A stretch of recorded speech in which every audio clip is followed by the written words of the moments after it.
तो hello everyone. आज हम लोग पढ़ने जा रहे हैं वाइडनिंग एंड नैरोइंग।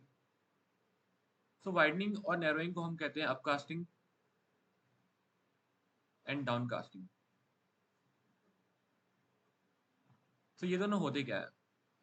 जब हमको किसी भी डेटा टाइप को दूसरे में कन्वर्ट करना होता है तो हम उसको अपकास्टिंग और डाउनकास्टिंग के थ्रू करते हैं। सो अब देखते हैं कि ये कैसे होता है। सपोज हमारे पास बाइट है जो जिसका साइज 1 बाइट होता है, शॉर्ट का 2 बाइट होता है एंड इंटीजर का 4 बाइट होता है। सो अगर हमको बाइट को शॉर्ट में कन्वर्ट करना है, क्या वो हो पाएगा? अगर हम ऐसे समझें कि बाइट की साइज 1 है, शॉर्ट की 2 है, सो क्या 1/2 के अंदर फिट हो पाएगा? यस। सिमिलरली क्या 2 हमारा 4 जो इंटीजर है उसके अंदर फिट हो पाएगा? तो आंसर इज यस। सो जो बाइट की कंपैटिबिलिटी और साइज होती है वो इन दोनों कंडीशंस को फुल करती है जो कि शॉर्ट और इंटीजर के अंदर फिट करती है। सो हम बाइट को शॉर्ट और इंटीजर के अंदर कन्वर्ट कर सकते हैं। सो इसको हम अपकास्टिंग बोलते हैं और ये इम्प्लिसिटली होता है। इसका मतलब क्या होता है कि हमारा कंपाइलर इसको खुद से कन्वर्ट कर देता है, हमको करने की जरूरत नहीं पड़ती है। सिमिलरली अगर हम देखेंगे कि डाउनकास्टिंग और नैरोइंग क्या होता है, सपोज हमारे पास फ्लोट एफ नाम का एक वेरिएबल है जिसके अंदर हमने 6.25 स्टोर करके रखा है। अब हमको अगर इंटीजर आई के अंदर हमको इसको स्टोर करना है तो क्या वो स्टोर हो पाएगा? वो स्टोर तो हो जाएगा बट उसकी जो डेटा है वो लॉस होने के चांसेस है। जैसे कि अगर हम एफ को हम अगर आई के अंदर स्टोर करते हैं तो इसके अंदर क्या स्टोर होगा? 6 होगा स्टोर, और जो 0.25 है ये हमारा लॉस हो जाएगा। सो हम नैरोइंग में बिगर डेटा टाइप और बिगर साइज ऑफ डेटा को हम छोटे में लाते हैं, तो इसको हम नैरोइंग कहते हैं और डाउनकास्टिंग बोलते हैं। बट नैरोइंग के अंदर क्या क्या चीज़ का खतरा होता है कि वो डेटा को लॉस कर सकता है। सो ये एक्सप्लिसिटली होता है।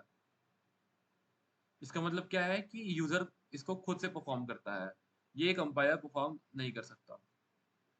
सो ये हमारा कॉन्सेप्ट है वाइडनिंग और नैरोइंग और अपकास्टिंग और डाउनकास्टिंग। सो अब हम लोग देखने जा रहे हैं डेस्टिनेशन एंड सोर्स का ग्राफ। डेस्टिनेशन क्या है यहाँ पे? सपोज हमारे पास एक इंटीजर है आई और हमको उसके अंदर शॉर्ट को अपकास्ट करना है। सो जो हमारा शॉर्ट हुआ वो हमारा सोर्स हुआ एंड इंटीजर हमारा हुआ डेस्टिनेशन। सो सोर्स हमारा हुआ LHS एंड डेस्टिनेशन हुआ हमारा RHS। सो ये हमारा टेबल है जो हमको बताएगा कि कौन सा डेटा टाइप किसके लिए कंपेटेबल है अपकास्टिंग और डाउनकास्टिंग के लिए। सो बाइट बाइट हमारा किसी के साथ भी कन्वर्ट हो सकता है। हम बाइट को बाइट में भी स्टोर कर सकते हैं, शॉर्ट में भी कर सकते हैं, int, long, float, double, not in the character and not in the Boolean. Boolean हमारा किसी के भी अंदर नहीं होता है सिवाय खुद के।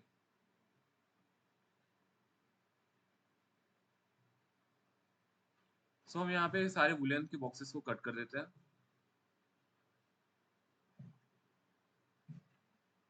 शॉर्ट शॉर्ट हमारा बाइट में कन्वर्ट नहीं होगा, बट शॉर्ट हमारा शॉर्ट में कन्वर्ट हो जाएगा, इंट में हो जाएगा, लॉन्ग में हो जाएगा, फ्लोट में हो जाएगा, डबल में हो जाएगा, कैरेक्टर नहीं होगा। सिमिलरली हमारा इंटीजर बाइट में नहीं होगा, शॉर्ट में नहीं होगा, इंटीजर में हो जाएगा, लॉन्ग में हो जाएगा, फ्लोट में हो जाएगा, कैरेक्टर में हो जाएगा एंड डबल में भी हो जाएगा। लॉन्ग हमारा शॉर्ट, बाइट, इंटीजर किसी में नहीं होगा, लॉन्ग में होगा, फ्लोट में होगा, डबल में होगा एंड कैरेक्टर में भी नहीं होगा। सिमिलरली हमारा फ्लोट बाइट में नहीं होगा, शॉर्ट में नहीं होगा, इंटीजर में नहीं होगा, लॉन्ग में नहीं होगा, फ्लोट में हो जाएगा एंड डबल में हो जाएगा। एंड डबल हमारा बाइट में नहीं होगा, शॉर्ट में नहीं होगा, इंटीजर में भी नहीं होगा, लॉन्ग में भी नहीं होगा, फ्लोट में नहीं होगा, हमारा डबल डबल में ही रहेगा। कैरेक्टर हमारा बाइट में नहीं होता है, शॉर्ट में नहीं होता है, लेकिन इंटीजर और बाइट एंड इंटीजर और कैरेक्टर का डेटा टाइप सेम, मतलब साइज सेम होता है, तो उसमें हो जाएगा, लॉन्ग में हो जाएगा, फ्लोट में हो जाएगा, डबल में हो जाएगा एंड कैरेक्टर इटसेल्फ इसमें भी हो जाएगा। सो ये हमारा अपकास्टिंग एंड डाउनकास्टिंग का टेबल है जिसके हेल्प से हम लोग समझ सकते हैं कि कौन सा डेटा टाइप किस में कन्वर्ट हो सकता है। सो अभी तक के लिए इतना ही। हम मिलते हैं नेक्स्ट वीडियो में।